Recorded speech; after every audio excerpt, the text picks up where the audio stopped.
আকাশবাণী কলকাতা। স্থানীয় সংবাদ পড়ছি সুদীপ বসু। প্রথমে বিশেষ বিশেষ খবর। উত্তর পূর্ব ভারতের সঙ্গে উত্তরবঙ্গের উন্নয়নেও বিজেপি সরকার বদ্ধপরিকর বলে প্রধানমন্ত্রী মন্তব্য করেছেন। শিলিগুড়ির কাওয়াখালীতে ৪,৫০০ কোটি টাকারও বেশি মূল্যের নানান প্রকল্পের উদ্বোধন ও শিলান্যাস করেছেন তিনি।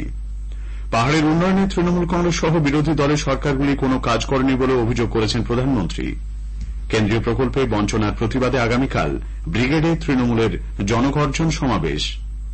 এসএসসি নিয়োগ জটের সমাধান খুঁজতে সোমবার নবম দশমের চাকরির প্রার্থীদের সঙ্গে বৈঠকে বসছেন শিক্ষামন্ত্রী।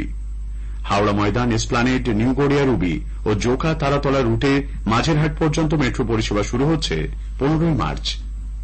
আসছে বিস্তারিত খবরে। উত্তর পূর্ব ভারতের সঙ্গে উত্তরবঙ্গের উন্নয়নে বিজেপি সরকার বদ্ধপরিকর বলে প্রধানমন্ত্রী নরেন্দ্র মোদী মন্তব্য করেছেন। আজ শিলিগুড়ির কাওয়াখালীতে সরকারি সভামঞ্চ থেকে ৪,৫০০ কোটি টাকার বেশি মূল্যের নানা প্রকল্পের উদ্বোধন ও শিলান্যাস করে শ্রী মোদী বলেন, স্বাধীনতার পর দীর্ঘদিন ধরে উত্তর পূর্ব ভারতের উন্নয়নে নজর দেওয়া হয়নি। 2014 আগে বাংলায় যেখানে রেলের উন্নয়নে বরাদ্দ ছিল 4,000 কোটি টাকা, বিজেপি সরকারের আমলে তা বেড়ে হয়েছে 14,000 কোটি টাকা। গত 10 বছরে এ রাজ্যে অন্যতম দ্রুত গতিতে রেলের উন্নয়ন হয়েছে বলেও তিনি মন্তব্য করেন।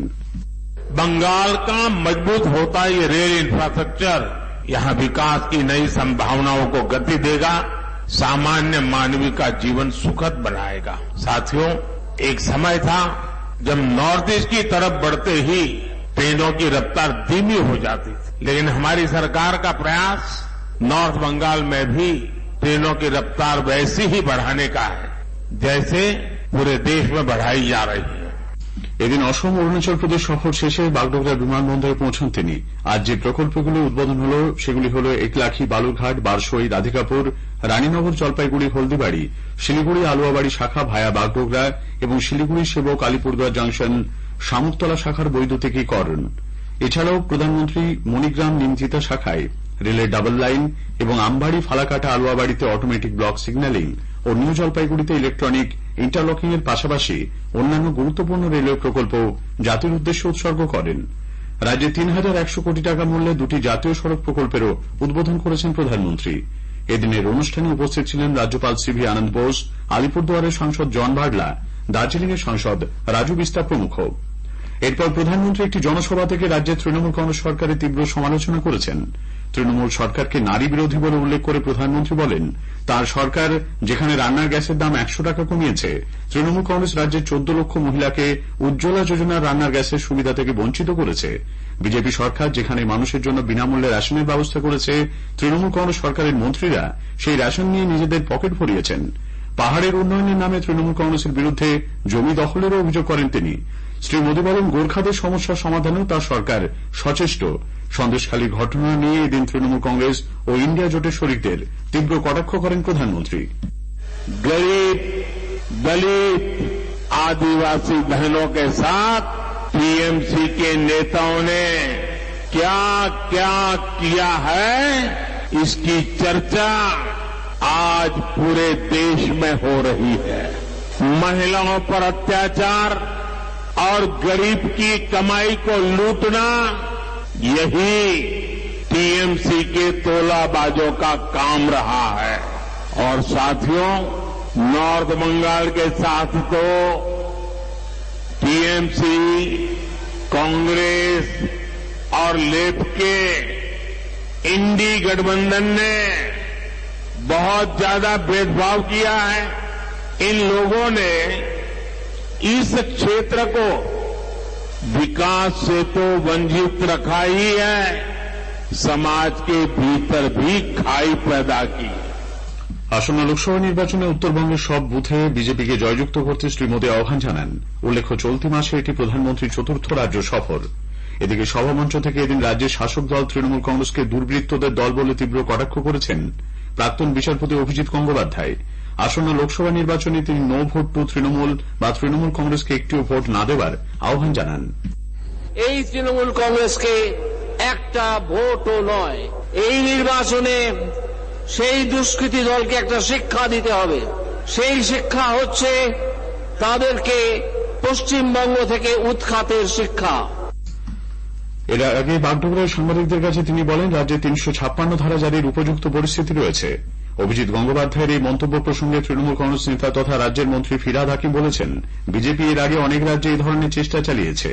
বাংলার আইন শৃঙ্খলা পরিস্থিতি অন্য রাজ্যের তুলনায় যথেষ্ট ভালো বলেও মন্তব্য করেন তিনি। কেন্দ্রীয় প্রকল্পে বঞ্চনার প্রতিবাদ এবং লোকসভা ভোটের আগে দলীয় সংগঠনকে মজবুত করতে তৃণমূল কংগ্রেস আগামীকাল ব্রিগেডে জনগর্জন সমাবেশের ডাক দিয়েছে। 2019-এর পর এটি শাসক দলের প্রথম ব্রিগেড সমাবেশ। সমাবেশকে সফল করতে ইতোমধ্যে রাজ্যের সমস্ত ব্লকে সভা করা হয়েছে। ট্রেন ও বাসে দূর দূরান্তের কর্মীদের শহরে নিয়ে আসা হচ্ছে, তাদের থাকা খাওয়ারও ব্যবস্থা করা হয়েছে। তৃণমূল কংগ্রেসের সাধারণ সম্পাদক অভিষেক বন্দ্যোপাধ্যায় আজ সভা আয়োজনের তদারকিতে যান।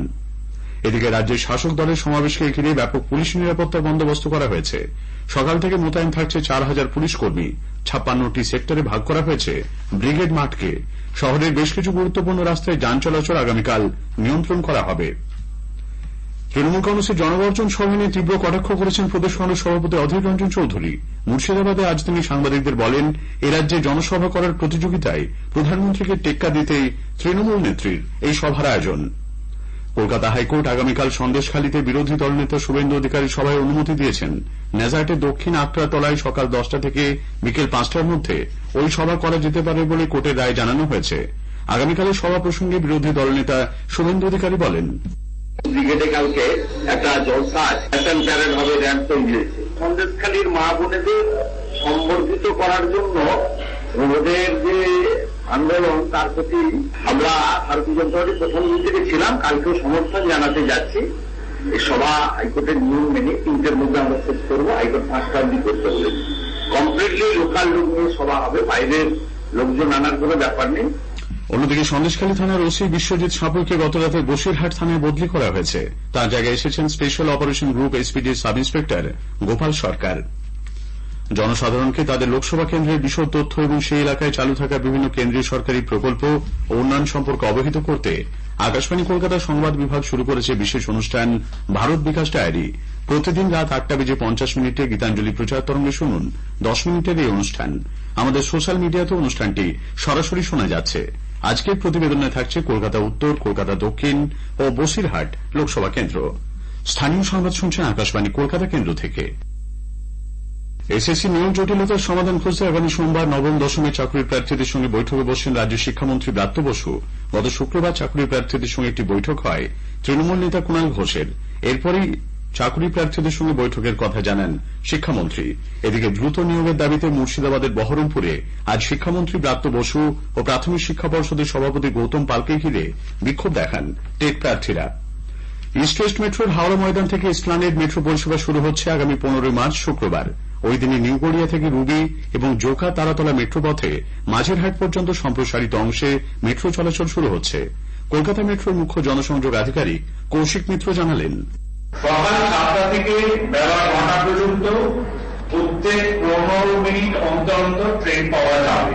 9টা থেকে বেলা 11টা পর্যন্ত, যেটাকে আমরা পিক সময় মনে করছি, সেখানে 12 মিনিট অন্তর অন্তর ট্রেন। Frequency is 12 minute. 11টা থেকে বিকেল 5টা পর্যন্ত 15 মিনিট অন্তর অন্তর ট্রেন। বিকেল 5টা থেকে রাত্রি 8টা পর্যন্ত 12 মিনিট অন্তর অন্তর ট্রেন এবং রাত্রি 8টা থেকে রাত্রি 9:45 পর্যন্ত 15 মিনিট অন্তর অন্তর ট্রেন। একই টিকিটে আপনারা হাওড়া ময়দান থেকে যে কোনো শহরে যে কোনো জায়গায় যেতে পারবেন। রুবি গড়িয়া মেট্রো পথে 20 মিনিট অন্তর এবং জোকা তারাতলা মেট্রো পথে মাঝেরহাট পর্যন্ত সম্প্রসারিত অংশে 25 মিনিট অন্তর মেট্রো পাওয়া যাবে। জলপাইগুড়ির কোতোয়ালি থানার বেরুবাড়ি ঘুঘুডাঙ্গা এলাকায় হিমঘর থেকে লিক হওয়া বিষাক্ত অ্যামোনিয়া গ্যাসে এক টেকনিশিয়ানের মৃত্যু হয়েছে। কুতুবুদ্দিন শেখ নামা ওই ব্যক্তি উত্তর 24 পরগনার বাসিন্দা। কলকাতা হকি লিগের সুপার 6 পর্বের ম্যাচে আজ মোহনবাগান 10-0 গোলে সিএসসি কে হারিয়ে দিয়েছে। অন্য ম্যাচে ইস্টবেঙ্গল 4-1 গোলে এফসিআই কে পরাজিত করেছে। স্থানীয় সংবাদ শেষ হল।